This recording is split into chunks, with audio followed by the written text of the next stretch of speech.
நாயாச்சு மாமியா இஷ்டம் சொல்லுங்க.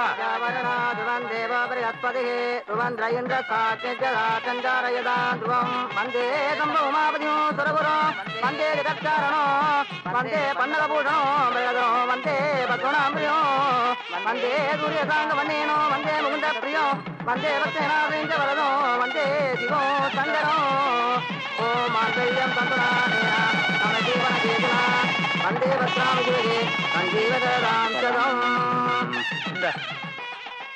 கண்ணூஞ்சலாடினார்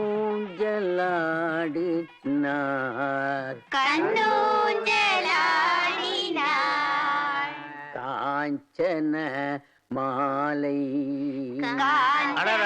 இங்கே இந்த கர்நாடக பாட்டு தானே, மாடர்ன் பாட்டு எவ்வளவு நல்ல பாட்டு எல்லாம் இருக்கு. அதுல ஒரு பாட்டு பாடுங்களேன்.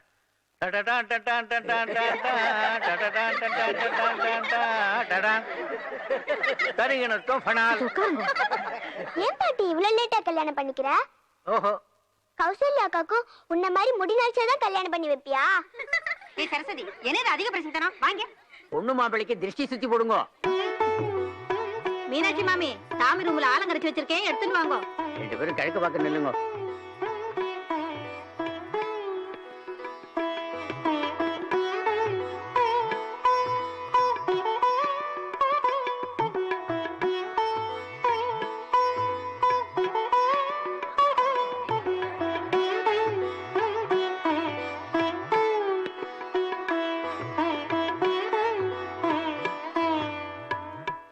எல்லாருக்கும் சரவண பவன்ல டிஃபன் ஏற்பாடு பண்ணிருக்கார்.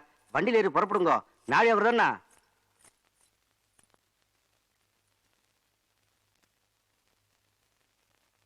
அப்போ சிவசங்கரா, நானும் கிளம்புறேன். என்ன பிரகாஷ், என்ன இத்தனை நாள் கழிச்சு வர்ற? அப்பப்பா அப்பப்பா, ஷீ இஸ் மை வைஃப். எங்களை ஆசீர்வாதம் பண்ணுங்க. ஏடா, உன்னை அருணா கல்யாணத்துக்கு வர சொன்னா நீ இப்படி வந்து நிக்கிறியடா? பாட்டி நீ சும்மா ரெடி. உங்க அப்பா பண்ணி வச்சானா? இல்ல அம்மா, நீங்க ஏன் இப்படி டென்ஷன் ஆவறீங்க? It's very accidental. பெங்களூர்ல சுஜித்ராவை கல்யாணம் பண்றதா முடிவு பண்ண. நாங்க என்ன செத்தா போயிட்டோம்? ஒரு வார்த்தை உன்னால சொல்ல முடியல? ஏன் இப்படி கோவப்படுறீங்க? அவ மனசுக்கு பிடிச்ச பொண்ணதான் கல்யாணம் பண்ணுவா. என் மனசுக்கு இவள பிடிச்சிருந்தது, அதனால இவள கல்யாணம் பண்ணிட்டு வந்தேன். What's wrong in this? அப்பப்பா சொல்லுங்க. அப்போ இவளோட கதி? அப்பப்பா, நான் எழுத்து பேசுறேன்னு நினைக்காதீங்க. சின்ன வயசுல இருந்து எனக்கும் கௌசிக்கும் கல்யாணம் பண்ணி வைக்கணும்ட்டு நீங்க மனசுல ஆசையை வளர்த்துக்கிட்டீங்க. ஆனா நாங்க வளர்ந்து பெருசானதுக்கு அப்புறம் எங்க மனசுல என்ன இருக்கும்னு கொஞ்சமாவது நீங்க யோசிச்சு பாத்தீங்களா?